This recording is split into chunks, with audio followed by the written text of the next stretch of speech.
supuestamente mi CPU está rindiendo bien, la conexión no tanto, pero me imagino que se escucha fluido y con eso debería bastar. ¿Ya?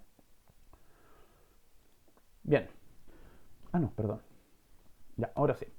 Hola, bienvenidos a esta nueva sesión de este mini curso de pensamiento crítico. Y como les había comentado, estamos empezando a entrar en tierra derecha en lo que a argumentación se refiere.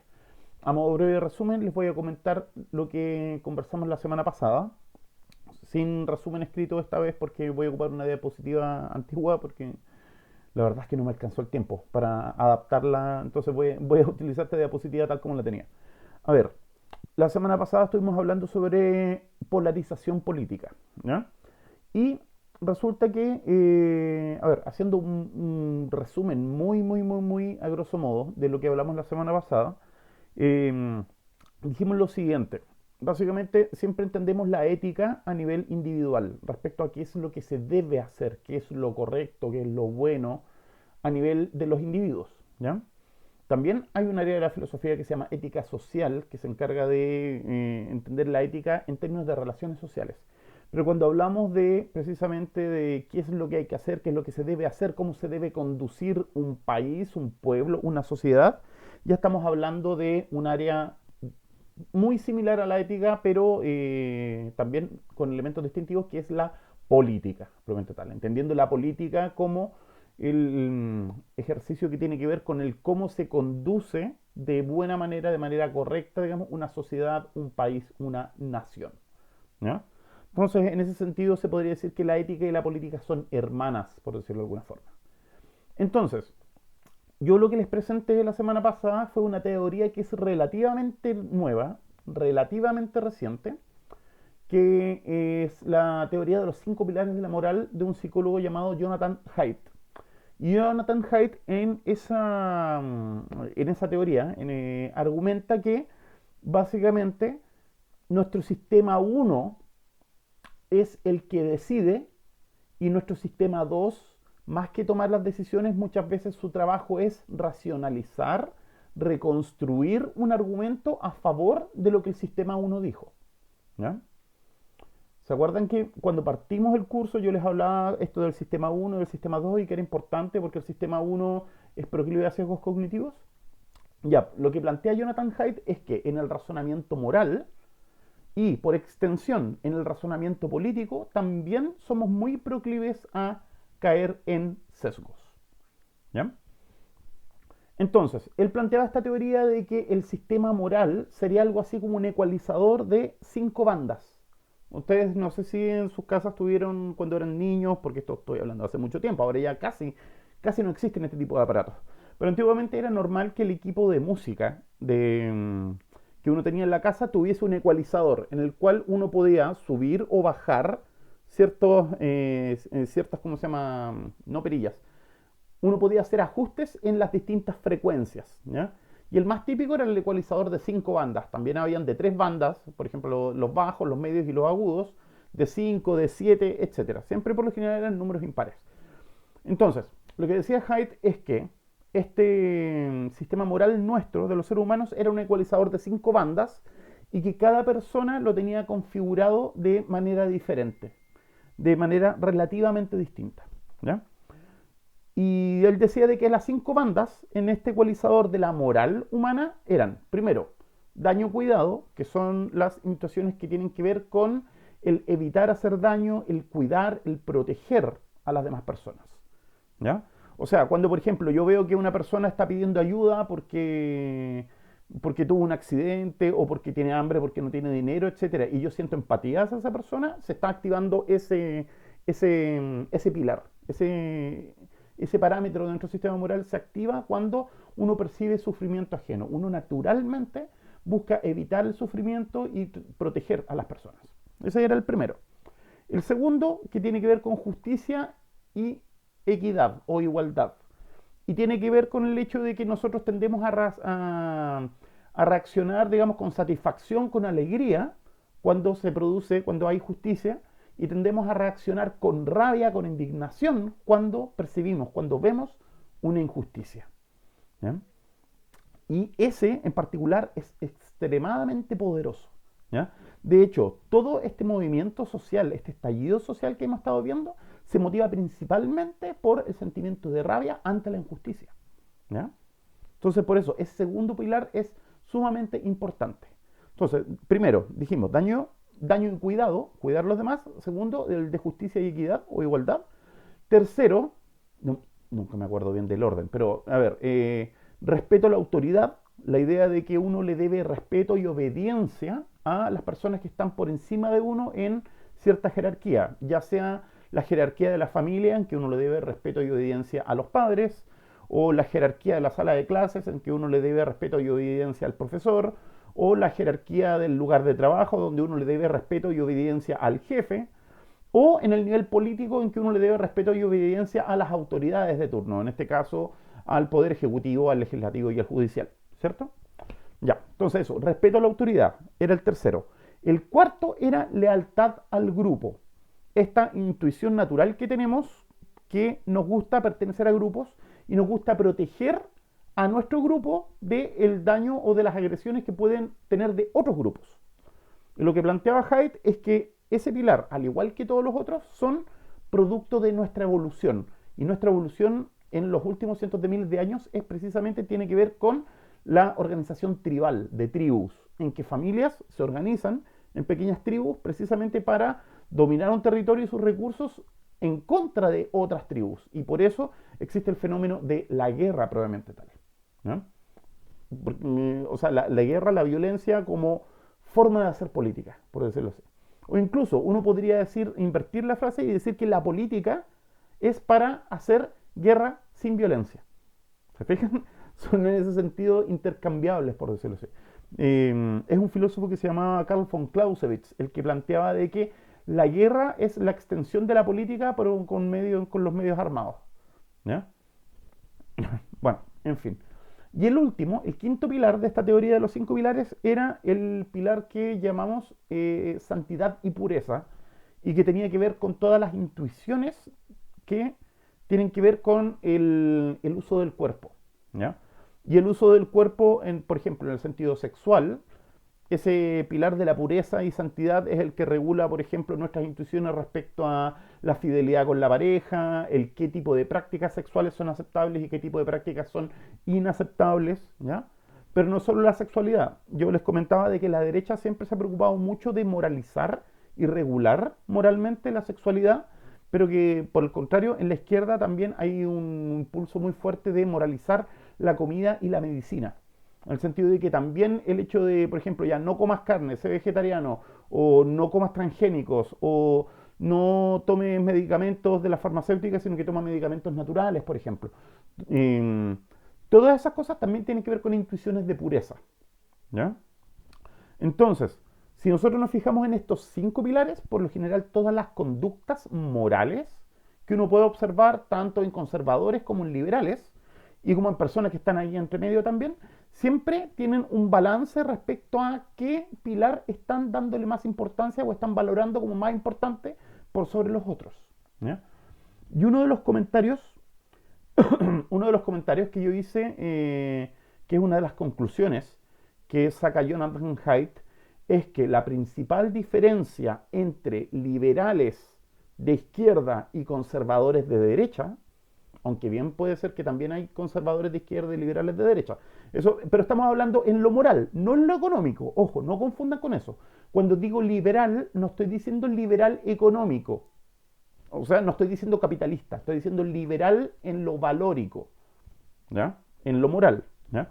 Entonces, los liberales tienden a darle muchísima más importancia a el cuidado de los otros y a la justicia que la importancia que le dan a el respeto a la autoridad, la lealtad al grupo y esta pureza, santidad que es en el quinto pilar, ¿ya? Mientras que los conservadores tienden a darle más o menos la misma importancia a todos. O sea, para el conservador, el cuidado de los otros o las justicias no necesariamente va a ser más importante, por ejemplo, que la lealtad al grupo, la cohesión grupal o, por ejemplo, el respeto a la autoridad, ¿ya? Y por eso se dice de que son autoritarios. De hecho, siempre se le ha echado la culpa a los conservadores de que todos estos ismos, el machismo, el nacionalismo, ¿cómo se llama? La homofobia, etcétera, son precisamente causadas porque no le dan a la justicia y al cuidado y protección de los otros la importancia que debieran darle, porque les importa más la uniformidad, les importa más el respeto a la tradición. El respeto a la tradición es parte de esta cosa del respeto a la autoridad y de la lealtad al grupo, ¿ya? Porque una persona que no respeta las tradiciones no está siendo leal con su grupo ni tampoco está respetando la autoridad, ¿cierto? No sé si están muy perdidos con esto que acabo de explicar acá. Y para cerrar este resumen, el punto es que existe polarización política siempre que hay un desacuerdo profundo respecto a cuáles son los valores que vamos a considerar como los más importantes dentro de un grupo humano, dentro de un país, dentro de una sociedad, ¿ya? Y ese desacuerdo profundo, yo les planteaba en clases anteriores, es extraordinariamente difícil de resolver argumentando racionalmente, porque el argumento siempre es apenas la punta del iceberg que está por encima de lo que está debajo del agua, el cuerpo del iceberg. Y ese cuerpo le llamábamos posición argumentativa, ¿ya? Esto para tratar de integrar todo lo que hemos discutido en las últimas 4 o 5 semanas, ¿ya? Entonces, si alguno de ustedes se viene uniendo a este curso recién en este punto, lo recomiendo que vaya y que se ponga al día. Eso. Bien. Entonces, vamos a hablar del enfoque pragmadialéctico hoy día y vamos a hablar principalmente de una idea muy importante que es la idea de esquemas argumentativos. Pero antes de eso, quiero igual introducir un par de conceptos nuevos que no hemos abordado hasta el momento, ¿ya? Voy a leer esa cita que dice ahí. Dice, la argumentación es un acto de habla complejo, comunicativo e interactivo destinado a resolver una diferencia de opinión ante un juez razonable, adelantando una constelación de razones que el argumentador puede tener para explicar y justificar el o los puntos de vista en cuestión, ¿ya?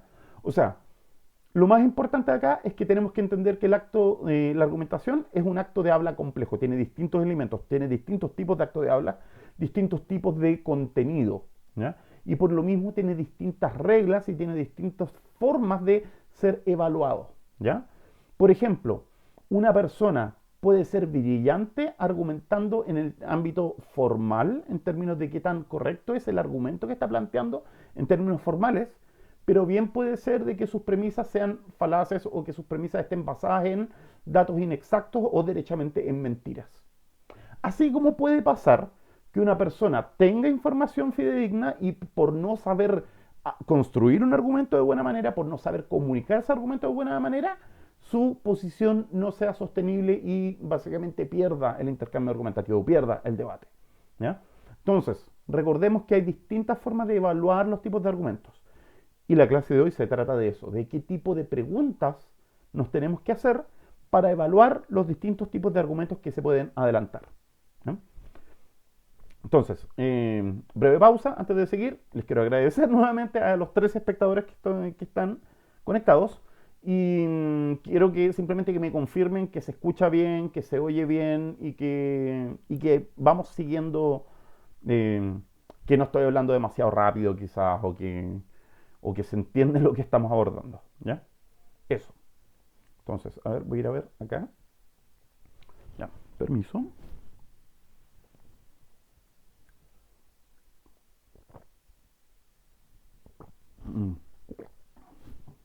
Ya, listo. Bien, entonces, estábamos hablando del enfoque pragmadialéctico, ¿no? Y es porque tiene que ver con dialéctica, ¿no? En términos de oposición de ideas, definimos dialéctica un par de clases más atrás, pero también tiene que ver con la pragmática. Y la pragmática es el estudio de el cómo hacer cosas con palabras, por decirlo así.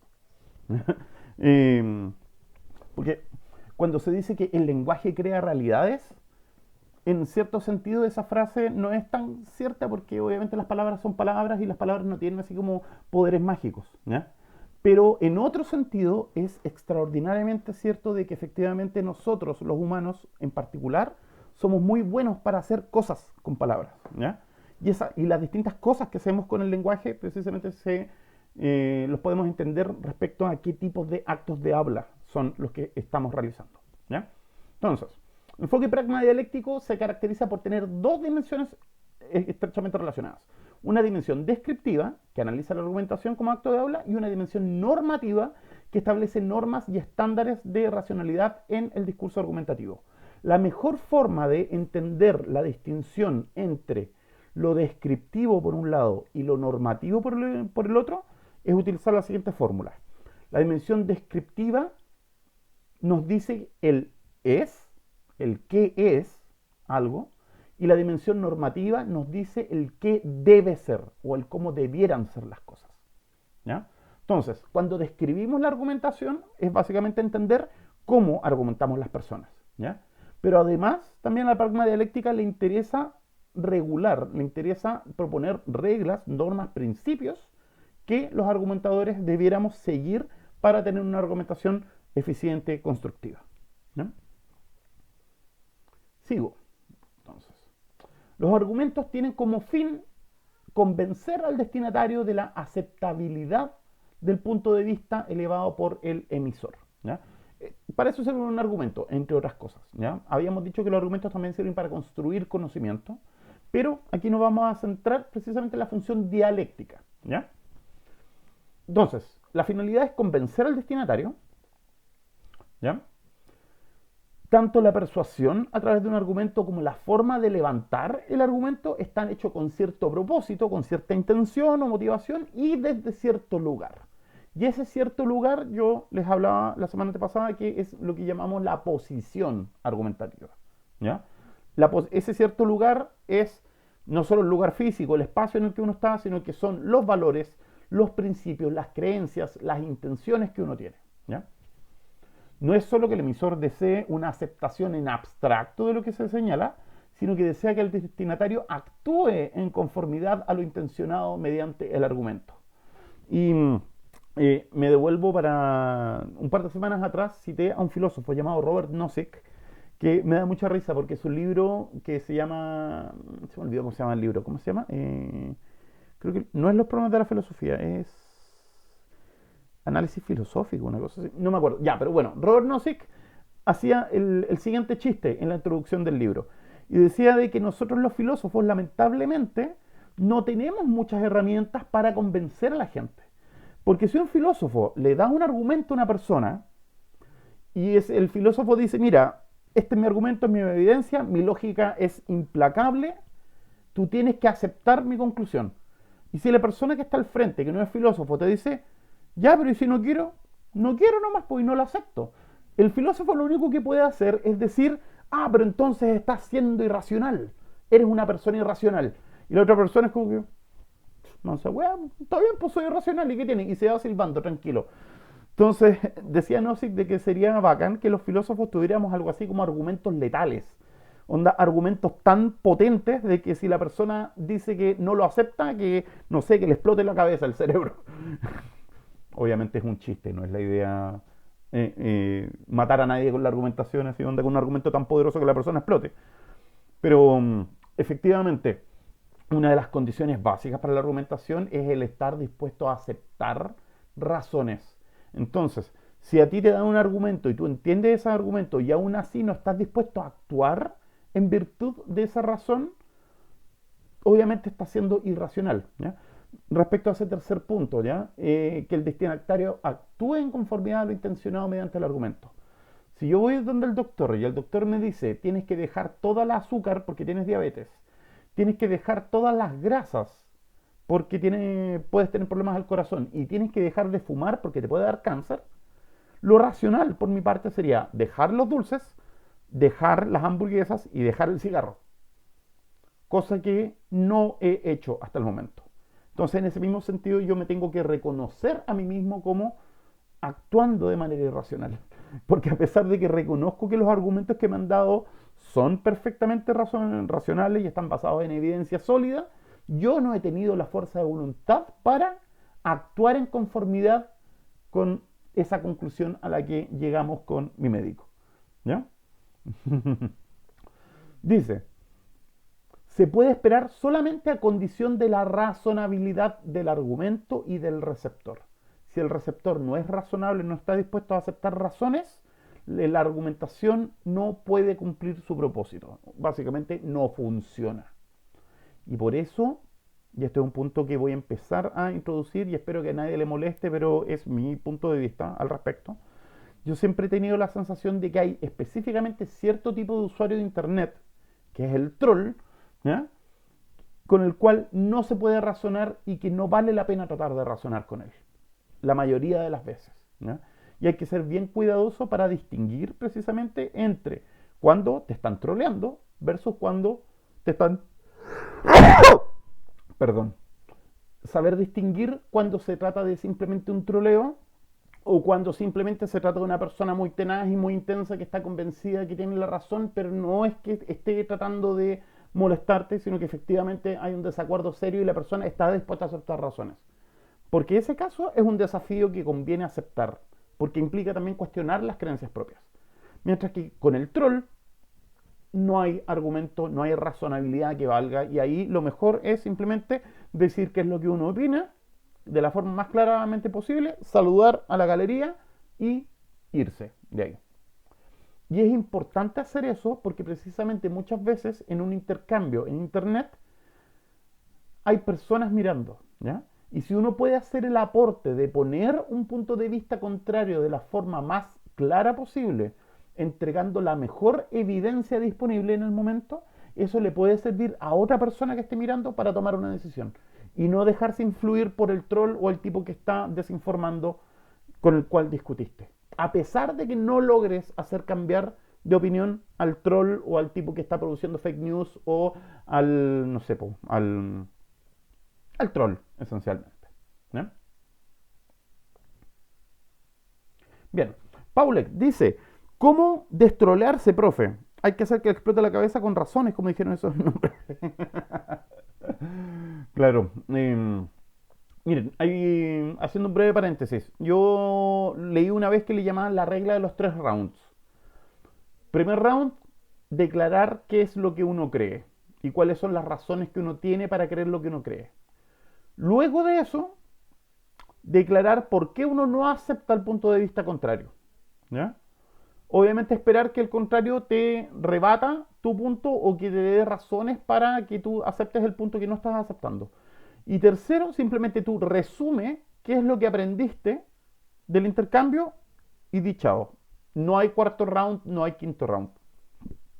3 rounds máximo en una discusión, en un intercambio con un troll. ¿Ya? No más que eso, porque más que eso es quemarse, es gastarse. ¿Ya? Bien, seguimos. Aquí unos pequeños gráficos para explicar las distintas condiciones que tiene la argumentación. ¿Ya? Primero, ¿cómo vamos a identificar un acto de habla argumentativo? ¿Ya? Básicamente tenemos dos tipos de contenidos en un acto de habla argumentativo. Tenemos el contenido proposicional, ya dice el contenido proposicional es lo que se cree y uno tiene un compromiso con eso que se cree, ¿ya? Con ese punto de vista. En este caso el contenido siempre es el punto de vista, ¿ya? Entonces el contenido proposicional es exactamente qué se cree. Para efectos del argumento de esta explicación, supongamos que el punto de vista es las vacunas son seguras y todo el mundo debería vacunarse, ¿ya? Entonces, el contenido proposicional es ese punto de vista, que las vacunas son seguras y todos deberíamos vacunarnos, ¿ya? Y existe un compromiso con ese punto de vista. O sea, yo no lo estoy defendiendo por trolear o no lo estoy defendiendo porque me conviene o porque me pagaron o porque simplemente me dio la gana de defenderlo, sino que yo precisamente creo en ese punto de vista, yo creo en esa proposición. Y además tengo la intención de convencer y de persuadir a otros respecto a la validez, la verdad o la aceptabilidad de ese punto de vista. Eso respecto a cómo identificamos, cuáles son las condiciones para identificar un argumento. Y ahora, ¿cuáles son las condiciones de corrección? O mejor dicho, ¿qué es lo que hace que un argumento funcione como argumento probablemente tal? Primero, las condiciones preparatorias. El hablante piensa que el oyente no acepta P, el oyente está preparado para aceptar razones y además cree en la aceptabilidad de la justificación para aceptar la proposición. ¿Ya? O sea, yo, si voy a argumentar, primero, tengo que suponer que la persona que me va a escuchar no acepta, no cree lo que estoy tratando de explicarle o lo que estoy tratando de convencerle. Porque, por ejemplo, si la persona está completamente de acuerdo conmigo, obviamente yo no le estoy argumentando, no estoy tratando de convencerlo. Simplemente estoy explicando, estoy diciendo cosas. ¿Ya? O sea, yo siempre parto de la base de que la persona que está al frente está en desacuerdo conmigo, pero además también asumo que esa persona es razonable, es sensible a la evidencia, a las razones. ¿No? Y además creo que mi argumento es sostenible, o sea que lo puedo justificar, mi conclusión. O sea que estoy preparado para justificarla bien. Y las condiciones de responsabilidad, dice, el hablante piensa que su punto de vista es aceptable, que sus proposiciones son aceptables y que la justificación es aceptable. O sea, que tengo evidencia, o sea, que mi conclusión es aceptable, que las evidencias, las cosas que voy a decir son aceptables, o sea, que no estoy mintiendo, no estoy oscureciendo las cosas. ¿Se acuerdan de las máximas de Grace? Que eran que había que ser claro, había que ser riguroso, había que decir lo justo y lo necesario, etcétera, que no había que mentir. ¿Ya? Y además que su justificación es aceptable, o sea que lógicamente hablando, los elementos de mi argumento se encadenan para darle apoyo a la conclusión que estoy defendiendo.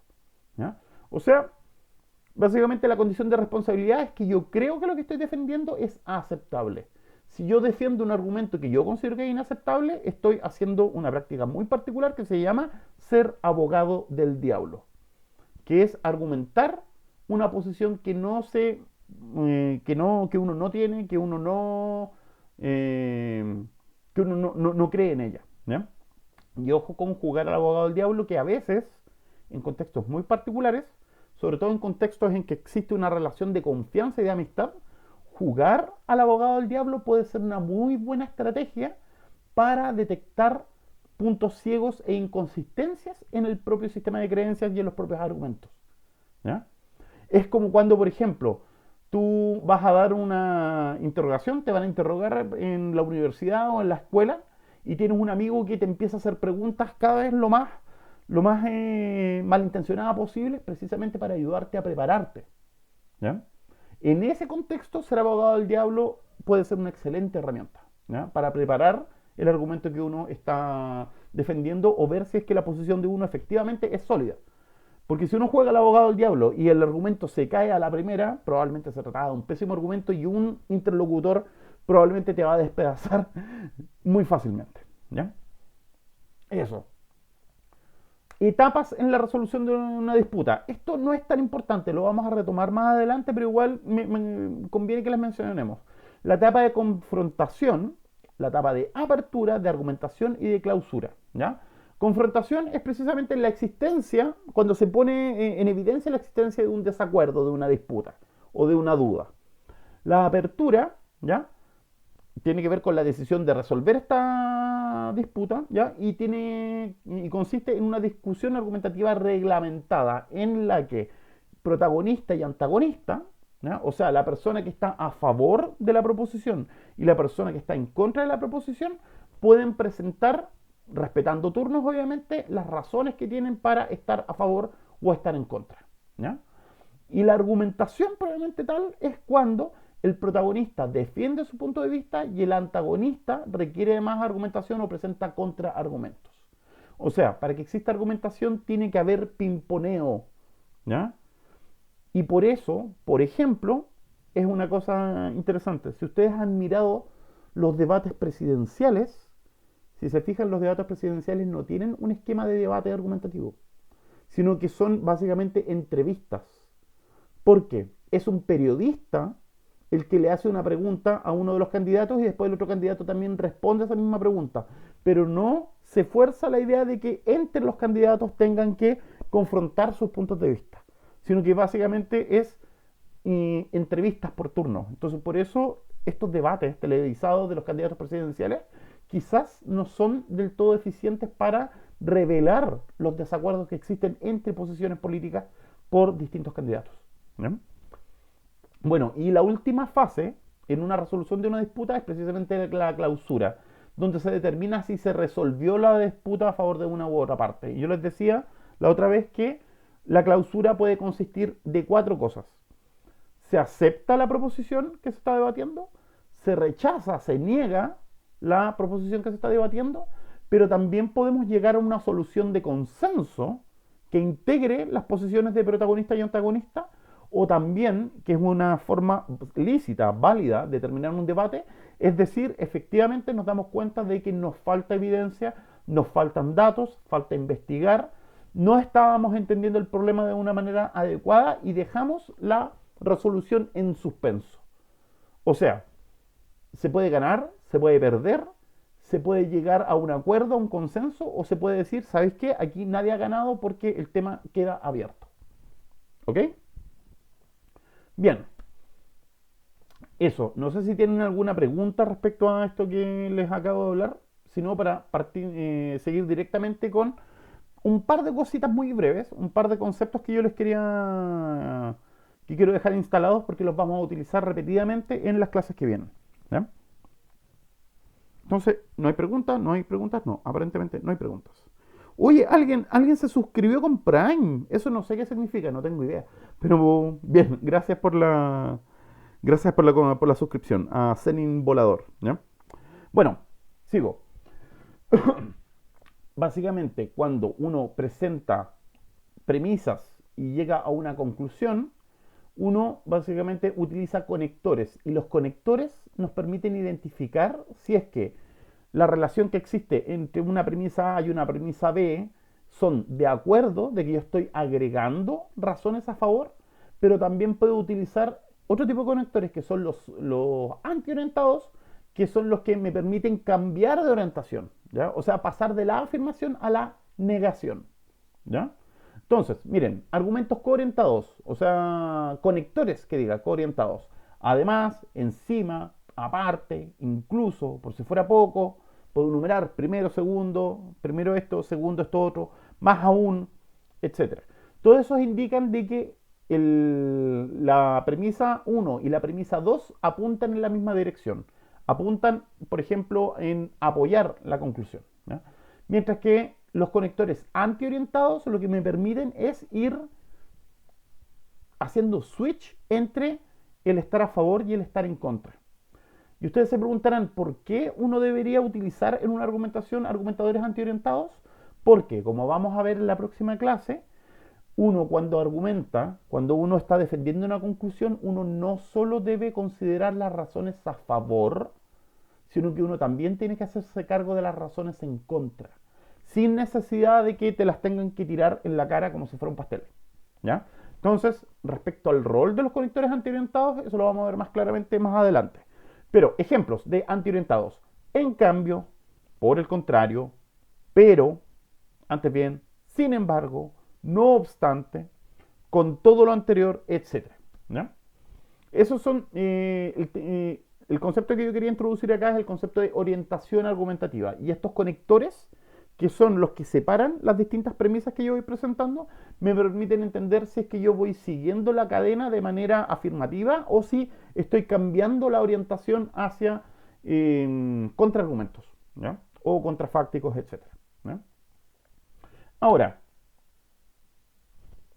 esto que viene acá es súper importante porque también genera diferencias a la hora de evaluar el argumento que uno está presentando o el argumento que uno está escuchando.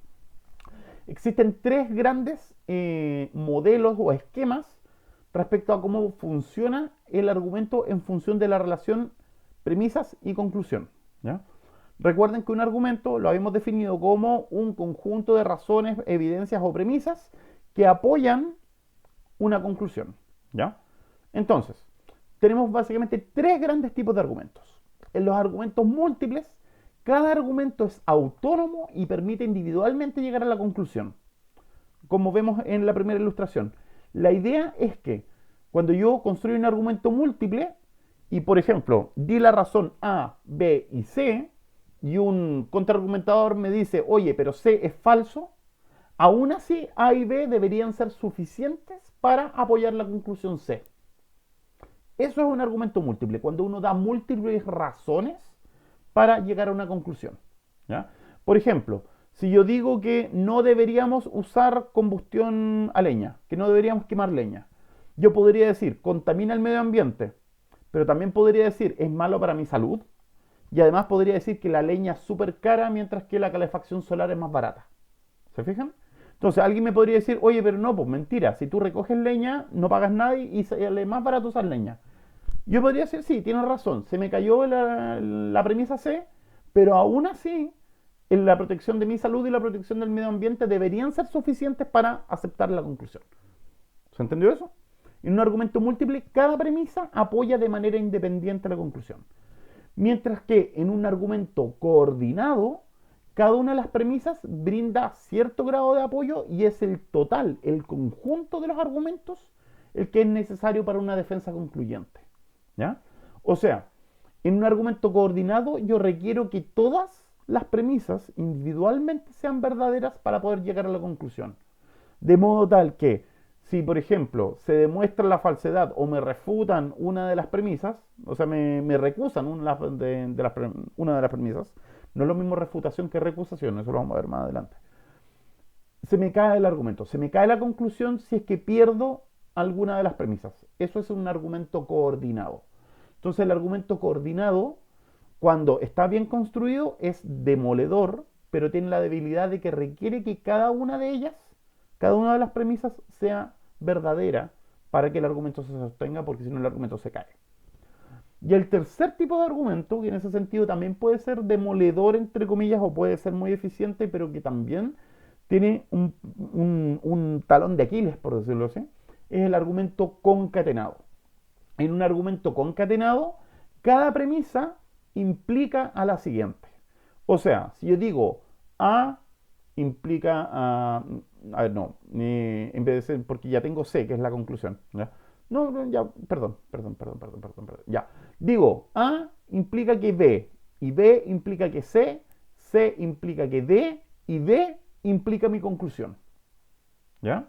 Entonces, en un argumento concatenado, yo necesito que todas las premisas sean verdaderas y además necesito que cada premisa se siga lógicamente o que implique necesariamente a la siguiente. Y en sentido es una cadena. Y ese tipo de argumentos basta con que yo corte uno de esos eslabones para que el argumento se caiga, el argumento deje de funcionar. ¿Se fijan? Entonces, este tipo de razonamiento está detrás, por ejemplo, de una falacia muy conocida que es la falacia de la pendiente resbaladiza. Mi ejemplo favorito de esto, aunque no debería decirlo porque en YouTube me van a desmonetizar, se lo digo. A ver, no hay que legalizar el consumo de THC o TSH, ya, pongámosle TSH para que... No hay que legalizar el consumo de eso, porque si yo legalizo ese consumo, necesariamente voy a tener que legalizar el consumo de pasta base. Y si legalizo la pasta base, voy a tener que legalizar todas las drogas. Y si legalizo todas las drogas, voy a tener que legalizar todos los crímenes. Y si legalizo todos los crímenes, la sociedad completa va a arder y va a desaparecer el país y la humanidad y nos vamos a extinguir. Por consiguiente, no debo legalizar el TSH. ¿Se entiende la lógica ahí? Básicamente estoy diciendo que esto nos va a llevar a esto otro, y esto otro, a esto otro, y esto otro, a esto otro. Basta con que yo en un punto diga, mira, no necesariamente esto debería llevarnos a lo otro, y se cae el argumento. ¿Ya? Y por eso decimos que es una falacia esta cosa de la pendiente resbaladiza. ¿Ya? Bueno, eso. No sé si quedó claro. Vamos a ver un ejemplo de cada uno. ¿Ya? Miren, dicen, los despachos de correspondencia en Holanda no son perfectos. Uno nunca puede estar seguro de que una carta será entregada al día siguiente, que será entregada en la dirección exacta y que será entregada temprano en la mañana. ¿Ya? Si se fijan, la conclusión ahí está al principio. Los despachos, el correo en Holanda no es perfecto, porque uno no está seguro que va a ser entregada a tiempo, que va a ser entregada donde corresponde y que será entregada temprano en la mañana. ¿Ya? Puede que pase el cartero en la noche. Con cada una de ellas basta para mantener la tesis de que el correo no es perfecto, que es imperfecto o que es malo. Porque cada una de ellas, por sí sola, me lleva a apoyar la idea de que el correo es malo. Cambio el segundo ejemplo, que es el mismo ejemplo, solo que cambiamos si se fijan la valoración, dice, el despacho de la correspondencia en Holanda es perfecto. Uno puede estar seguro que las cartas serán entregadas al día siguiente, que serán entregadas en la dirección exacta y que serán entregadas en la mañana temprano. Yo necesito que las tres sean verdaderas para apoyar la conclusión de que el correo en Holanda es perfecto. O sea, en este caso no estamos hablando de un argumento, ¿cómo era? No estamos hablando de un argumento múltiple, sino que estamos hablando de un argumento coordinado. Y por último, un ejemplo de argumento concatenado. Dice, Antonio no puede ser juzgado como culpable del crimen porque es inimputable. Debido a que tiene un trastorno mental severo, fue diagnosticado con esquizofrenia por un psiquiatra. Entonces, si reconstruimos el argumento tiene esquizofrenia, las personas con esquizofrenia no son imputables y las personas que no son imputables no pueden ser juzgados como culpables de un crimen. Y como Antonio fue diagnosticado con esquizofrenia, por consiguiente, Antonio no es imputable. O sea, se requiere que no solo las premisas sean verdaderas, sino que además efectivamente cada una de ellas se siga de la anterior. Y eso lo transforma en un argumento concatenado. ¿Ya? Paulek pregunta, ¿los argumentos múltiples versus los coordinados no es que sean más seguros necesariamente? La seguridad, el safety, como se le llama en epistemología, depende en gran medida de la calidad de la evidencia que uno esté utilizando y lo que cambia entre el argumento coordinado y el argumento múltiple es que en el caso del argumento múltiple usualmente uno no puede ser categórico con la conclusión. ¿Ya? Las conclusiones usualmente son más débiles, ¿ya? Mientras que cuando uno habla de condiciones necesarias y suficientes, como en el caso de este segundo ejemplo, porque miren, en el segundo ejemplo yo estoy diciendo de que las cartas sean entregadas al día siguiente, que sean en la dirección exacta y que sean entregadas en la mañana, son condiciones necesarias y suficientes para considerarlo perfecto. ¿Ya? Entonces, si yo quito una que es necesaria, ya deja de ser perfecto. ¿Te fijas?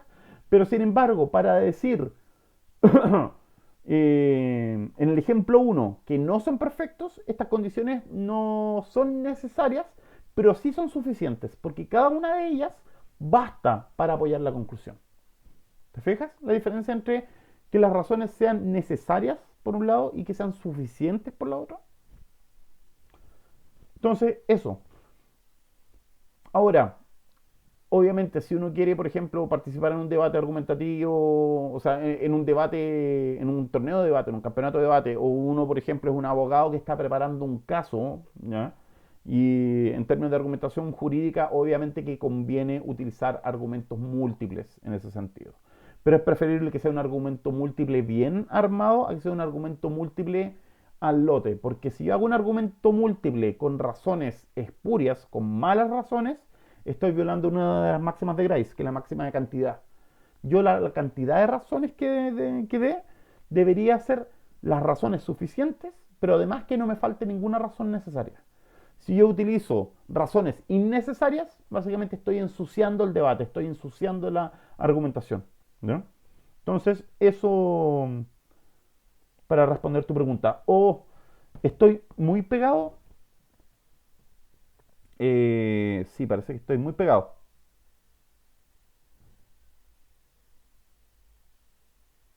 Mm, ya, a ver, voy a ver acá. Bueno, ya, a ver, ya, voy a hacer una pequeña pausa para ver qué es lo que pasa porque veo que estoy con terribles, terribles problemas de internet, ¿ya? Así que volvemos al tiro, ¿ya?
Ya. A ver, he vuelto. Ya. Ya. A ver, entonces, clase. Ahí. Ya. Sorry, que estaba teniendo un problema de red. Problema de red llamado que alguien estaba ocupando internet sin mirarlo. Había un video de YouTube que estaba abierto ahí sin ser visto por nadie. Entonces lo fui a cortar. Ya, espero que se haya solucionado esto. Voy a reiniciar aquí el contador. Ya. Bien. Ahora, y esta es la parte importante de la clase de hoy. Vamos a ver distintos esquemas argumentativos, ¿ya? Definición, dice, son patrones de razonamiento o de construcción argumentativa en el lenguaje cotidiano que permiten identificar y evaluar pautas comunes y estereotipadas de argumentación. Según Huberto Marrod, que es un español, ¿ya? Es un teórico de la argumentación, ¿ya? Existen dos grandes grupos de esquemas argumentativos. Están los esquemas que muestran de modo explícito y materialmente sus garantías, o sea, que permiten pasar desde los datos, desde las premisas hacia la conclusión, y por eso se les denomina esquemas argumentativos directos. Pero también hay argumentos en los que las garantías no son mostradas directamente, sino que mediante un tercero que gracias a su estatus transferirían la legitimidad de su observación hacia la conclusión del argumento. Y por ello se les denomina esquema argumentativo indirecto. Les voy a dar un ejemplo. Esquema argumentativo directo, por ejemplo, en el contexto de la argumentación jurídica es cuando yo puedo mostrar pruebas. Por ejemplo, un video de la persona cometiendo un delito. ¿Ya? Y en ese video pues, se puede identificar claramente que la persona está cometiendo el delito. Ahí entonces la tesis de que la persona es culpable del delito se está argumentando directamente. Mientras que, por ejemplo, si yo utilizo un testigo o, por ejemplo, llamo a un perito que va a analizar la evidencia y él tiene que dar fe que la evidencia, digamos, apunta a la plausibilidad de la conclusión, ahí estamos utilizando un esquema argumentativo indirecto. O sea, estamos requiriendo terceras personas. ¿Ya? Se ve bien, se oye bien, si me confirman, se los agradezco. Y nuevamente le agradezco. Ahora, tengo 16 personas. Que no sé si es que había tenido tanta gente últimamente. ¿Ya? Bien, entonces, espero que esté clara esta distinción entre directo e indirecto. ¿Ya? Sigo. Lo que convierte a los esquemas argumentativos en una poderosa herramienta son las preguntas críticas que los acompañan. Las preguntas críticas sirven para poner a prueba los argumentos que instancian el esquema correspondiente y decidir si el argumento es aceptable o no.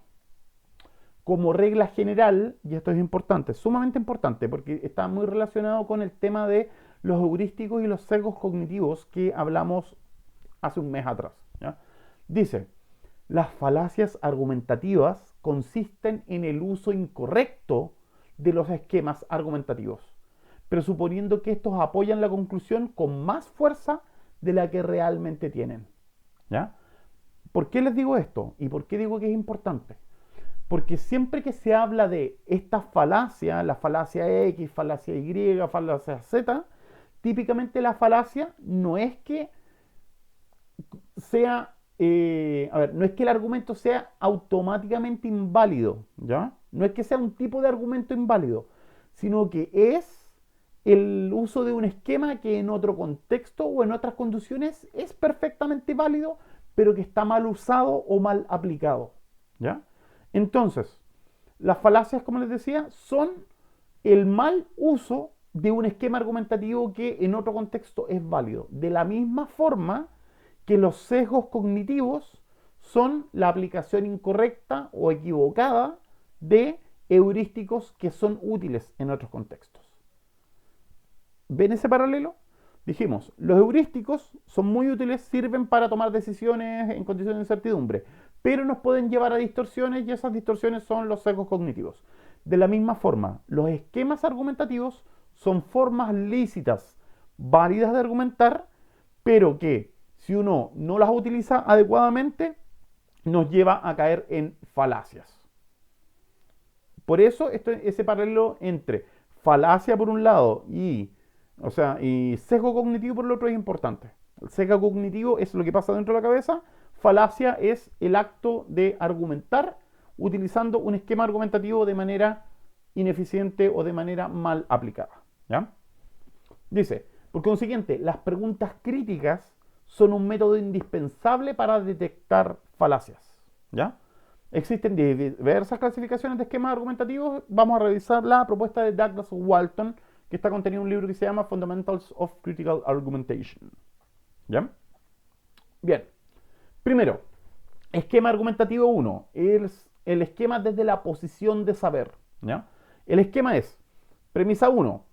S, el sujeto S, está en posición de saber si A es verdadero o falso. Y S sostiene que A es verdadero o falso. Conclusión, aceptamos que A es verdadero o falso.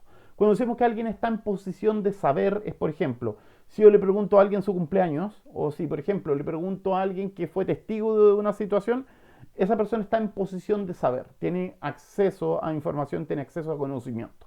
¿Ya? Y es un esquema que lo utilizamos en la vida cotidiana todo el rato. Siempre le preguntamos a personas que están en posición de saber. Por ejemplo, cuando yo estoy en una ciudad que no conozco y le pregunto a una persona que me encuentro en la calle, asumo que esa persona está en posición de saber. ¿Ya? Si esa persona es un turista igual que yo, ¿esa persona está en posición de saber? No, probablemente no. ¿Se fijan? Entonces, las preguntas críticas es, ¿está realmente ese en posición de saber si A es verdadero o falso? En el caso de preguntarle la cosa en la calle, ¿es la persona de la ciudad? ¿Conoce la ciudad? Porque puede ser una persona que llegó hace poco también, etcétera. ¿Es una fuente fiable? O sea, la persona sabemos que dice la verdad, sabemos que no tiene razones para querer mentir, para querer engañarnos o para querer aparecer como sabiendo algo que no necesariamente sabe. ¿Ya? Eso de la fiabilidad es importante. Me acordé precisamente de el ejemplo que aparece en esta película que recomendamos un par de semanas atrás, que se llama 12 hombres en pugna, en que una de las evidencias en el juicio era el testimonio de una abuelita que decía que vio al acusado asesinar a su padre. Y uno de los, de los jurados se preguntaba, esta es una señora que no le importa nada, es una señora que nunca recibe visitas y repentinamente la gente se interesa por saber algo que ella dice. ¿No será que esta señora está diciendo de que vio algo, pero en realidad no lo vio necesariamente? Y eso hizo que los tipos pensaran que quizás la evidencia no era tan buena. ¿Ya? Entonces, respecto a la fiabilidad, eso es súper importante cuando hablamos de testimonio de personas. Respecto a si la persona es fiable tanto por sus motivaciones como si está en posición de saber o no. Y ha sostenido efectivamente ese que es verdadero o falso, porque también puede ser que alguien malinterprete lo que una persona está diciendo. ¿Ya? Entonces, esas son las preguntas críticas para evaluar este esquema. El esquema del argumento de posición de saber, que está íntimamente relacionado con el siguiente, que es el de argumento de autoridad, que no es lo mismo.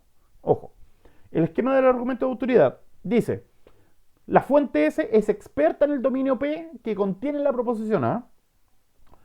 El sujeto S sostiene que la proposición A es verdadera o falsa. Conclusión, plausiblemente A es verdadero o falso. Entonces, las preguntas críticas ahí es, ¿qué tan creíble es S como fuente experta? ¿Qué es lo que la pregunta crítica que uno se hace cuando uno lee los tweets de Patricio Navia, por ejemplo? ¿Qué tan creíble es? O cuando uno lee, por ejemplo, la encuesta Academ. ¿Qué tan creíble es como fuente experta? ¿Ya? Después, ¿es ese experto en el campo donde es relevante? Y eso es súper importante también porque ¿qué es lo que pasa cuando aparecen tipos que son expertos en estadística pero que son ingenieros y se ponen a hablar de epidemiología, por ejemplo? ¿Ya? Puede ser un experto, pero es un experto en otra área. ¿Ya? Tercero, dice, ¿qué ha sostenido ese que implica A? ¿Ya? O sea, ¿qué es lo que se dijo que efectivamente parece implicar que A es verdadero? ¿Ya? Porque puede ser también, sucede mucho en la comunicación científica, que la noticia científica es un resultado súper moderado, súper, ¿cómo se llama? Acotado, limitado, pero que es la prensa la que transforma ese resultado en un titular sensacionalista. ¿Ya? Entonces también hay que preguntarse si efectivamente fue lo que ese dijo. ¿Ya? ¿Es ese una fuente confiable? Por ejemplo, sabemos de que hay un médico que es el que inició la teoría de conspiración contra las vacunas, que es un tipo que se llama Andrew Wakefield. ¿Ya? Se le descubrió de que el tipo inventaba datos y además se le quitó la licencia, un tipo que no puede ejercer como médico nunca más. Por consiguiente, ¿es una fuente confiable? Presumiblemente no. Y sin embargo, hay mucha gente que cree en él todavía porque quiere creerlo, porque le conviene creerlo. ¿Ya? Por último, dice, ¿es A consistente? O sea, la afirmación es consistente con lo que sostienen otras fuentes expertas. Y eso es súper importante también en la comunicación científica, que un científico diga algo no necesariamente lo transforma en una verdad, sino que hay que ver qué es lo que dice el consenso de la comunidad de expertos, no solo de el experto, ¿ya? Un experto no es ninguno, ¿ya? Sino que siempre hay precisamente discusión y hay que atender a qué es lo que dice el conjunto de las personas expertas y no solo uno. Y por último, también si la afirmación de ese se basa en evidencias sólidas y no en evidencia circunstancial, en datos mal recogidos, en datos insuficientes, ¿ya? Esas preguntas críticas nos permiten evaluar el famoso argumento, o sea, el esquema argumentativo del argumento de autoridad, que típicamente se invoca en la ciencia, de hecho, y que, a propósito de la pandemia, hace que sea sumamente relevante entender cómo se evalúa un argumento de este tipo, ¿no? Golombita dice, qué locura que los medios inviten a tanta gente no fiable. O sea, no sé si eres chilena, pero acá en Chile es un basurero en llamas la televisión chilena respecto a los expertos que invitan, ¿ya? Me imagino que en el resto de Latinoamérica el problema es más o menos el mismo. Tercero, el argumento de opinión pública, ¿ya? Esquema dice, por lo general se acepta que A es verdadero. Por lo general, la gente, el sentido común acepta que A es verdad. Si por lo general se acepta que A es verdadero, entonces se presume, hay presunción en favor de A. La conclusión, hay presunción a favor de A. Este argumento de opinión pública es lo que también llamamos el argumento del sentido común, ¿ya? Nuestro podcast, el podcast en el que participamos con Arturo, con Cristian y con Daniela, se llama Sin Sentido Común. Y es precisamente por el hecho de que muchas veces los argumentos de opinión pública pueden caer en falacias, porque que todo el mundo esté de acuerdo con algo no implica necesariamente que ese acuerdo, que ese algo en lo que se está de acuerdo sea verdad o sea cierto, ¿ya? Entonces las preguntas críticas es, ¿qué evidencia existe en términos de encuestas, de costumbres notorias para sostener que A se acepta como generalmente verdadero? Y si se acepta como verdadero, ¿hay razones para dudar de A? ¿Ya? Esas preguntas críticas para evaluar el argumento de opinión pública. Pues argumento de analogía. Este es un argumento también súper utilizado cuando uno hace comparaciones entre cosas, ¿ya? Premisa. Por lo general, el caso 1 es similar al caso 2. A es verdadero o falso en el caso 1. Conclusión. A es verdadero en el caso 2, ¿ya? Aquí inventando ejemplos sobre la marcha, ¿ya? Yo podría decir, por ejemplo, no sé, a ver, estoy inventando. Yo podría decir, em,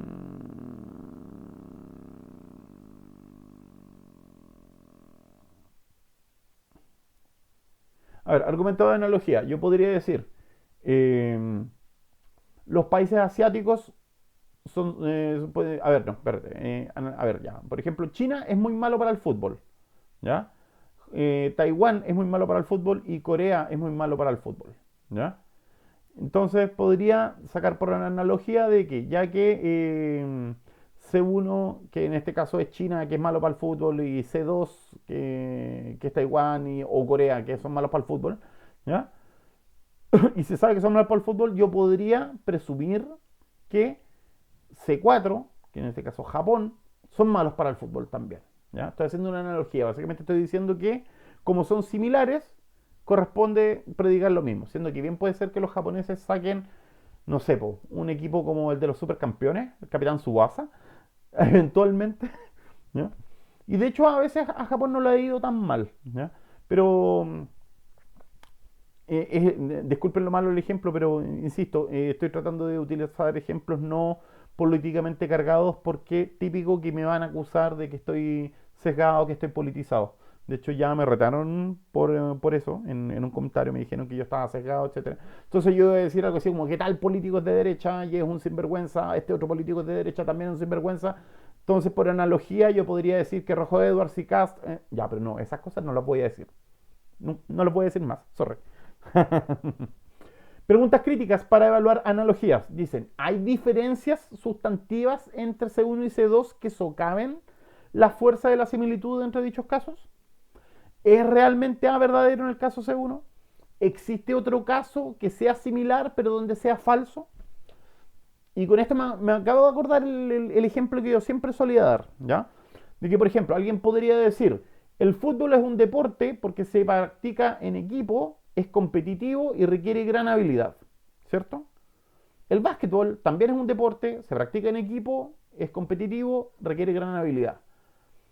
Fortnite se juega en equipo, también requiere gran habilidad y también es competitivo. ¿Puedo decir que jugar Fortnite es un deporte? Y alguien me podría decir, sí, los esports son deportes, ¿ya? Pero alguien podría decir, ya, pero en los deportes la actividad física, el desarrollo físico muscular es importante.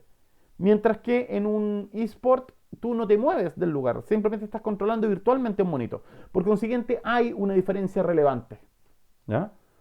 Y alguien podría decir, bueno, pero entonces, ¿cómo es que el ajedrez es reconocido como deporte? Ese es un problema respecto al tema de las analogías, de ver qué tan relevantes son las semejanzas y qué tan relevantes son las diferencias que pueden haber entre las cosas que estamos comparando, ¿ya? Argumento de correlación a causa. Y este también es, de hecho, siempre se repite como eslogan que correlación no es causalidad. Pero uno normalmente, y de hecho uno correntemente en la vida cotidiana, asume o tiende a inferir causalidad a partir de la correlación, ¿ya? De hecho, David Hume, precisamente cuando hablaba del problema o sea, el problema de la inducción, es que precisamente uno a partir de correlaciones uno no debería inferir causas, según él. Pero eso lo dejamos para otro día. Esquema, dice, hay una correlación positiva entre A y B, conclusión, A es la causa de B, ¿ya? Les doy un ejemplo, les voy a dar un ejemplo mula, precisamente para que vean cómo nos puede llevar a error a esto, ¿ya? Eh, eh, Me subo al taxi y el taxista ¿cómo se llama? Me dice de que va a llover a la noche. Y cuando llego al trabajo, un colega me dice, ¿sabes qué? Va a llover a la noche, ¿ya? Yo perfectamente podría asumir que hay una correlación entre estas cosas y asumir que, por ejemplo, es el taxista el que le dijo el pronóstico del tiempo a mi colega. ¿Se entiende? Bien puede ser que A no sea la causa de B, sino que puede ser que A y B se den seguidos, se den al mismo tiempo o se den uno después del otro, porque son causados por otro elemento C que no estoy tomando en cuenta. ¿Se fijan? Entonces, las preguntas críticas que uno debería hacer es, primero, ¿hay realmente una correlación entre A y B? O sea, ¿pasa que siempre que está A, después aparece B? ¿Y pasa de que cuando no hay A, no hay B? ¿Ya? ¿Hay razones para suponer que la correlación es más que coincidencia? ¿Hay algún tercer factor que sea causa de A y de B? Esas son las cosas que tenemos que preguntarnos cuando uno asume correlación y causalidad, ¿ya? Como por ejemplo, en políticas públicas hay una cosa que se llama las famosas comorbilidades, ¿ya? No sé si es que alguno de ustedes pertenece, digamos, a ese ámbito, ¿ya? Hay un ejemplo que da a cabo tuitero que es maravilloso, que es el hecho de que unos tipos hace mucho tiempo descubrieron que el omega 3 del pescado, eh, decían, el omega 3 del pescado protege el corazón, porque los esquimales no tenían problema del corazón, tenían una salud cardiovascular muy saludable, ¿ya? Y es porque todos los esquimales comían pescado y los pescados eran ricos en omega 3, entonces se asumía que la dieta rica en pescado prevenía los ataques al corazón, sin tomar en cuenta de que es el hecho de que los esquimales hayan sobrevivido con esa dieta durante cientos de miles de años, ¿cachai? Y que eso nos lleva a otros factores posibles. A ver, aquí me están preguntando cuánto me falta de clase. ¿Ya?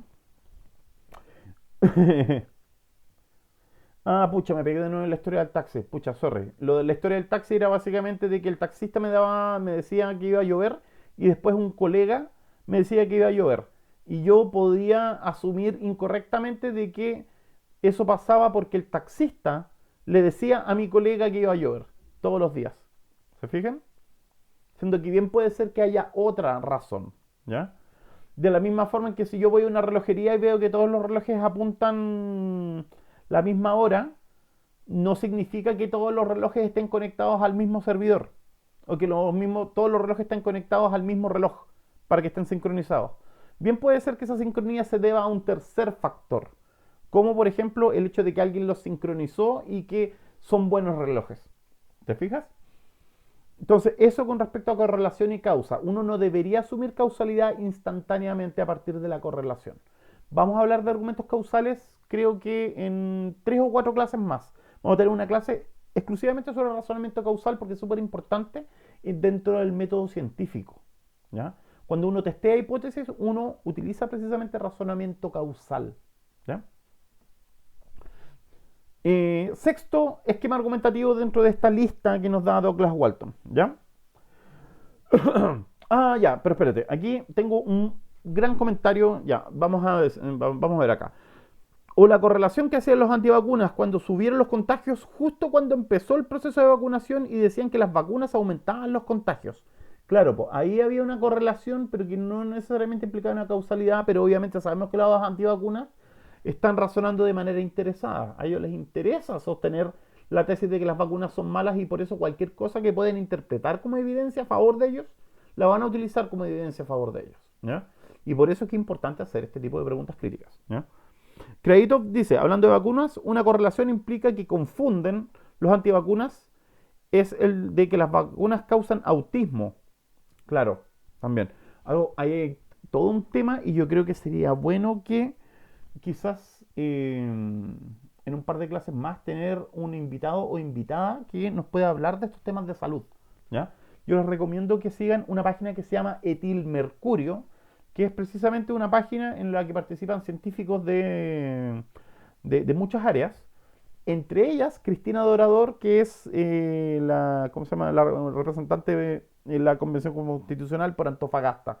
Ella también participa ahí en Etilmercurio. Etilmercurio es un colectivo de gente que propone la idea de la investigación científica y de la comunicación científica basada en evidencia. O sea, en una comunicación científica rigurosa, ¿ya? Entonces les recomiendo mucho que vayan a ver, creo que es etilmercurio.com y si no es etilmercurio.cl, ¿ya? Ahora sí, argumento de las consecuencias positivas y voy a apurar porque ya llevamos 1 hora 20 y no los quiero latear para siempre. Dice, premisa, si se procura la ocurrencia de A, entonces es plausible que las consecuencias derivadas de A sean positivas. Conclusión, hay que hacer A. Entonces la pregunta crítica, uno, es ¿qué tan fuerte es la probabilidad de que en efecto devengan las consecuencias señaladas? ¿Cuál es la evidencia de que en efecto devengan las consecuencias señaladas en caso de ocurrir A y si existen consecuencias de valor opuesto que deban tomarse en consideración? Tomemos como ejemplo, por ejemplo, el argumento, la propuesta de Jadwe respecto a legalizar las drogas, ¿ya? Básicamente, las consecuencias positivas que él ve es sacar al narco de las poblaciones y poder mantener un control sanitario respecto al consumo y las adicciones, ¿ya? O sea, básicamente el argumento que está dando Jadwe es que si se legalizaban las drogas íbamos a tener consecuencias positivas. Y ahí es donde la pregunta crítica que el opositor de Jadwe debería hacer, esto lo estoy diciendo para que digan que no estoy secado así, políticamente, es precisamente qué otras consecuencias opuestas deberían tomarse en cuenta en consideración también, ¿ya? Y ahí es precisamente donde darle valor de tomarle el peso a la evidencia es súper importante, ¿ya? Respecto a las consecuencias positivas. El hermano feo de este esquema argumentativo es el argumento de las consecuencias negativas. Premisa, si hacemos A, entonces es posible que de A salgan consecuencias negativas. Conclusión, hay que evitar A, ¿no? Entonces las preguntas críticas son las mismas que la anterior. ¿Qué tan fuerte es la probabilidad o plausibilidad de que se produzcan los efectos señalados? ¿Qué evidencia hay de que va a pasar lo que va a pasar? ¿Ya? ¿Existen consecuencias de valor opuesto que deben tomarse en consideración? Acá típicamente el argumento de consecuencia negativa uno siempre los ve precisamente en los argumentos alarmistas, ¿ya?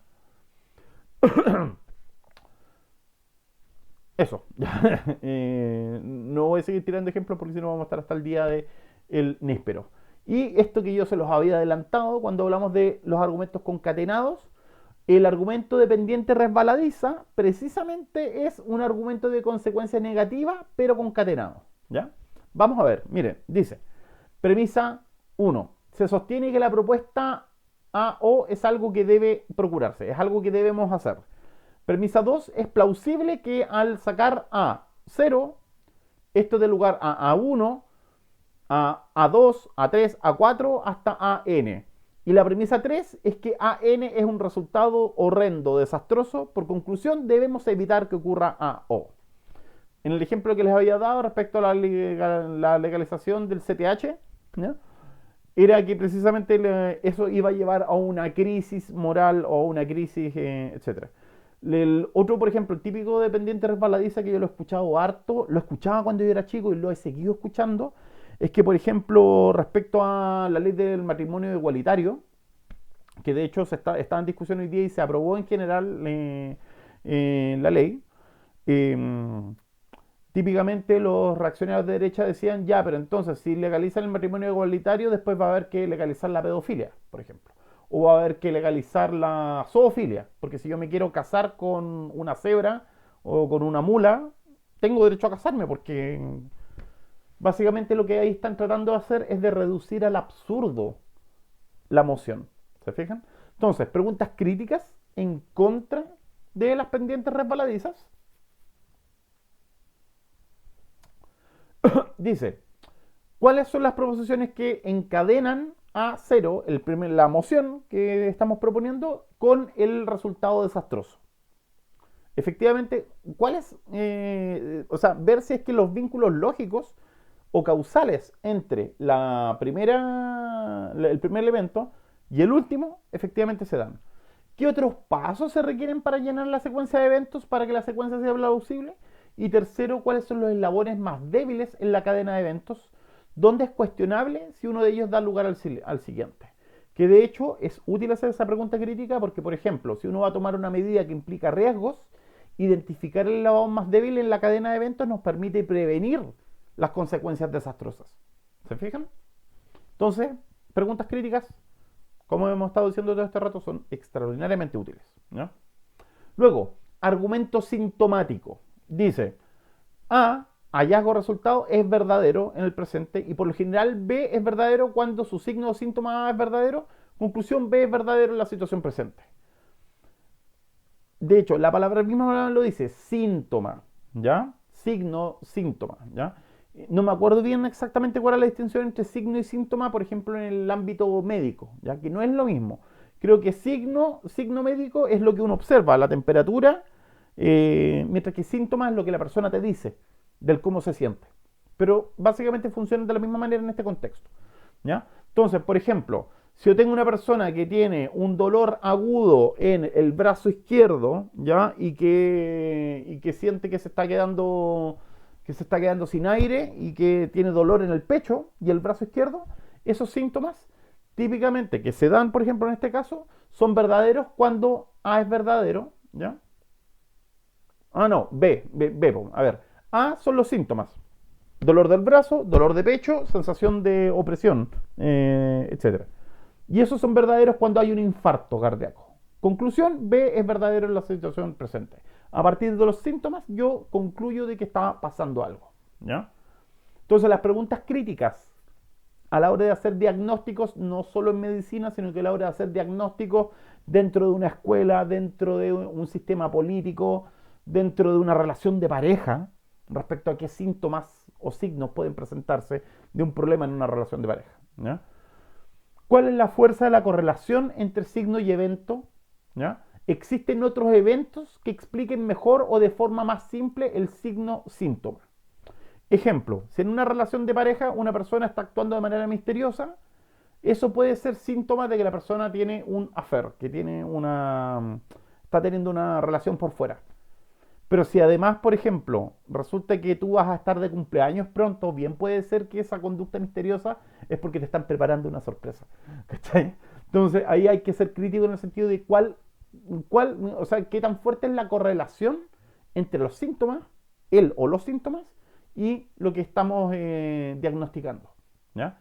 Porque a veces de hecho puede ser evidente, si la persona llega con olor a colonia de otra colonia, de otro perfume, o llega con, no sé, con pelos en la chaqueta, es como que esos son los signos más evidentes, si se quiere, ¿cachai? Pero por ejemplo, bueno, ya di el ejemplo ya. Eso respecto a los argumentos sintomáticos, de a partir de signos o síntomas diagnosticar una conclusión, ¿ya?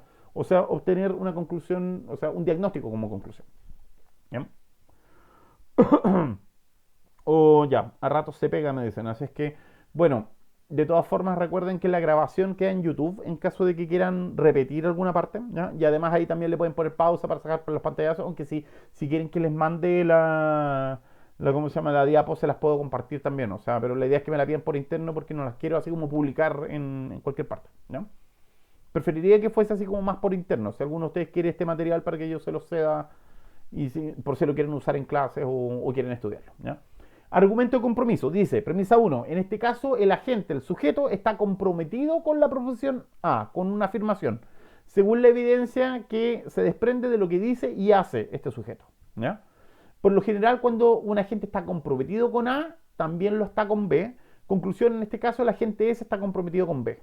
Argumento del compromiso, ¿ya? Entonces, ejemplo, pucha, aquí en política está lleno ¿cómo se llama? Eh, eh, Uno podría sacar muchos argumentos acá. Uno podría decir, por ejemplo, no sé, onda, un político es, a ver, uno positivo, uno podría decir, un político es feminista y además está a favor de los derechos de las minorías sexuales, ¿ya? O de la diversidad sexual, ¿ya? Entonces es esperable que una persona que está comprometido con, ¿cómo se llama?, con el feminismo, con la igualdad y con los derechos de las minorías sexuales, también lo esté, por ejemplo, con las minorías étnicas o que también lo esté, por ejemplo, con los migrantes. En ese caso es esperable de que la gente ese también esté comprometido con eso, porque típicamente los compromisos valóricos políticos suelen venir en bloque, ¿ya? Entonces uno puede inferir que hay un compromiso. Pregunta crítica, ¿cuál es la evidencia indicativa de que ese está comprometido con A? ¿Existe evidencia contraria de que ese está comprometido con A? ¿Existe alguna excepción al caso general? Y aquí el caso clásico es el siguiente, de los políticos que de la boca para afuera dicen que están comprometidos con el bienestar de la gente, pero cuando llega el momento de votar no asisten o votan, se abstienen o incluso votan en contra de la medida que dicen apoyar, ¿ya? Ahí precisamente uno podría decir que hay inconsistencia y que la persona no sé, pues no es digna de confianza en este caso, ¿ya? Ya. No me acuerdo exactamente cuántos eran los de la lista, ¿ya? Argumento de inconsistencia de compromiso. Es lo mismo. Agente se ha dicho que está comprometido, hay evidencia que realmente no está comprometido, entonces el compromiso de ese es inconsistente. ¿Qué es lo que pasa, por ejemplo, en casos de corrupción, en casos de política? Y las preguntas críticas, ¿qué evidencia hay adicional que muestre esta falta de compromiso, etcétera? ¿Ya? Ad hominem. Y resulta que el argumento ad hominem, yo por eso les decía al principio de esto, las falacias son esencialmente mal uso de argumentos que pueden ser válidos o pueden ser lícitos, ¿ya? Entonces, ad hominem directo. Premisa S, premisa, el sujeto es una persona de carácter nefasto. Conclusión, el argumento de S no debe ser aceptado, ¿ya? Les voy a dar un puro ejemplo. Si por ejemplo, a ver, si Virginia Reginato, a quien se le ha demostrado de que que tuvo una pésima gestión, que se robó plata, que dejó una deuda enorme y que de hecho hoy día también fue noticia el día de que la inhabilitaron para ejercer cargos públicos por 5 años. Si ella, esa persona, dijera algo así, criticara la gestión de otro alcalde, uno podría decir: cállese, señora horrible, usted no tiene autoridad moral para hablar de la gestión administrativa de nadie. Eso es un ad hominem, porque yo lo que estoy diciendo, yo no estoy defendiendo al otro alcalde, yo estoy diciendo: usted es nefasta, usted no tiene autoridad, usted no tiene derecho a hablar sobre este tema. O sea, básicamente la estoy invalidando a usted como persona. Eso es un ad hominem. Y el ad hominem efectivamente es lícito cuando efectivamente el carácter de la persona o la situación de la persona o el quién es la persona la invalida o la inhabilita para argumentar o sostener un punto de vista determinado. ¿Ya? De la misma forma en que, por ejemplo, no sé, onda, un criminal típicamente no puede llegar y decir soy inocente. ¿Se fijan? Yo, si yo he demostrado que la persona ha cometido crímenes, yo no puedo tomar el testimonio de esa persona como fiable. ¿Se entiende? Entonces, preguntas críticas. Dice, ¿qué tan respaldada es la evidencia de la afirmación de que el sujeto tiene un carácter nefasto? ¿Es realmente cuestión de que el carácter de ese para el asunto que se está discutiendo? Porque, por ejemplo, una persona puede ser súper antipática, puede ser pesada, puede ser mala persona, puede ser troll, pero puede ser que lo que está afirmando tenga razón y tenga evidencia. Y si esa persona que está afirmando eso tiene buenas razones y tiene evidencia, por mucho que esa persona me caiga mal por otras razones, yo no debería atacar a la persona. ¿Se entiende? Porque en este caso el carácter de la persona no es relevante para la cuestión que se está discutiendo. En cambio, por ejemplo, el tema de la mala gestión y la honestidad en el caso de Virginia Reginato sí es directamente relevante. ¿Se fijan? Cállese, señor horrible, dice Julita. Sí. Dice, si ese sostiene la proposición A, debemos rechazar a pesar de la evidencia que se presenta, o bien debemos asignar a en tanto defensor menor credibilidad en relación a la evidencia disponible. Tengo que preguntarme si es que hay un interés o hay una incompatibilidad en el caso de un testimonio, ¿ya? Para en vez de rechazar o en vez de atacar, digamos, y invalidar el testimonio de la otra persona, quizás bajarle un par de cambios y aceptarlo, pero no como testimonio o evidencia fiable, sino que solo parcialmente. Y eso nos debería llevar a buscar otros testimonios, otras evidencias, otras razones, otros argumentos. ¿Ya? Argumento ad hominem circunstancial, es un poquitito más complejo. Dice, el sujeto plantea el argumento pi, cuya conclusión es la afirmación o enunciado A. Ese está comprometido con la negación de A, porque así lo han puesto de relieve los actos y dichos previos de ese. Ojo con el tema de la consistencia. La credibilidad del sujeto, en tanto persona honesta que cree en sus propios argumentos, está puesta en duda. Conclusión, la plausibilidad del argumento pi, el argumento que plantea ese, queda aminorada o destruida. Y aquí, por ejemplo, ad hominem circunstancial. ¿Qué es lo que pasa cuando en política, por ejemplo, yo tengo un candidato que se declara independiente, pero que en el pasado ha trabajado codo y codo con el empresariado y que ha pertenecido además a partidos políticos? ¿Le puedo creer que es independiente probablemente tal?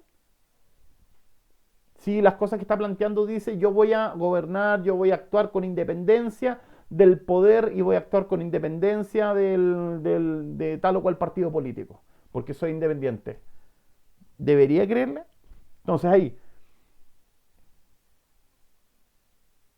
Perdón, pucha, perdón que se quede pegado, pero es que, insisto, estoy en el campo, no tengo mucha red, entonces, disculpen, espero que no se haya quedado pegado por mucho rato. No sé si se escucha ahora bien. Repito, muy brevemente respecto a esta cosa del ad hominem. Si yo tengo razones para sostener que una persona es inconsistente con lo que, o sea, de que puede estar mintiendo o que es inconsistente en lo que afirma en el presente a partir de las cosas que ha hecho o las situaciones en que ha estado en el pasado. Y por eso estaba veladamente haciendo la crítica a un candidato que dice que es independiente, siendo que fue presidente de un banco dentro de un gobierno, y ese es un cargo político ya que se designa. Estuvo en la Corfo, que también es un cargo político, ¿ya? Y además, aparte de eso, él se cambió de bando porque antes pertenecía a un partido y después se cambió a otro sector. Entonces, ¿puedo creerle a esa persona que es honesta? Probablemente no. Ahora, dice, preguntas críticas para el lado dominio circunstancial. ¿Puede identificarse mediante evidencias compromisos inconsistentes que haya sostenido ese? Una vez detectada la inconsistencia, ¿se podría explicar o resolver para no poner en duda la credibilidad del sujeto ese? ¿Depende el argumento que plantea ese de su credibilidad? ¿Debe entenderse la conclusión como el acerto débil de que la credibilidad está en duda? ¿O tiene que entenderse como que la afirmación es falsa? ¿Ya? Preguntas críticas para evaluar un argumento ad hominem circunstancial. ¿Ya? Por último, clasificación verbal. ¿Saben qué? Este me lo voy a saltar. Espérate, me lo voy a saltar y parece que este era el último. No, mentira, es porque se me pegó internet, por eso. Sí. A ver.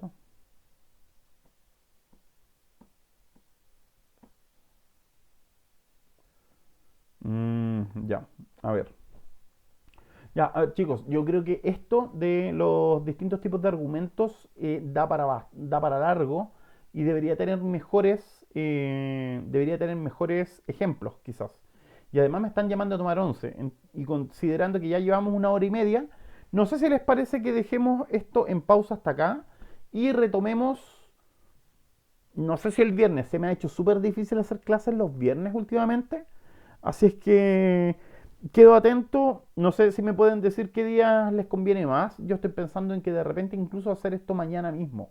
Hacerlo mañana la continuación de lo que falta porque me falta bastante material que revisar. ¿Eh? Entonces, a ver, ahí.